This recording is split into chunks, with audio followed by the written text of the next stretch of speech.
శుక్లాం వరదనం విష్ణుం శశివర్ణం చతుర్భుజం ప్రసన్నవదనం ధ్యాయే సర్వవిఘ్నోపశాంతయే అగజానన పద్మార్గం గజానన మహర్నిశం అనేకదంతం భక్తానం ఏకదంతం ఉపాస్మహే గురుబ్రహ్మ గురువిష్ణు గురుదేవో మహేశ్వర గురు సాక్షాత్ పరబ్రహ్మ తస్మై శ్రీ గురవే నమః.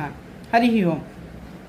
ఈ వీడియోలో మనం సెప్టెంబర్ నెలలో మకర రాశి వారికి ఎలాగుందో చూద్దాం. ముందుగా వారి యొక్క గ్రహస్థితి బట్టి చూస్తే 2వ స్థానంలో రాహువు, 3వ స్థానంలో శని, 6వ స్థానంలో గురుడు, 7వ స్థానంలో శుక్రుడు, 8వ స్థానంలో కేతువు బుధుడు అట్లానే రవి, 9వ స్థానంలో కుజుడు.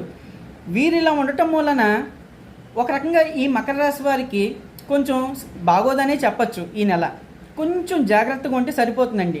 ఎలా అంటే ముందుగా వ్యాధి భయం, అంటే ఫ్రీక్వెంట్గా ఏదో ఒకటి జ్వరమో లేకపోతే కడుపు నొప్పనో సంథింగ్ ఏదో ఒకటి ఫేస్ చేసే ప్రాబ్లం ఉంటుంది. మ్యాక్సిమం బయట ఫుడ్ అవాయిడ్ చేస్తే చాలా మంచిది.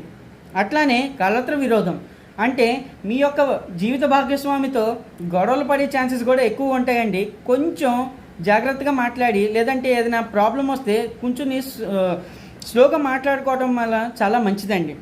అట్లానే అధికారుల భయం, అంటే మీ యొక్క బాస్తో కానీ లేదంటే మీ పై ఆఫీసర్స్తో కానీ కొంచెం జాగ్రత్తగా ఉంటే చాలా మంచిదండి.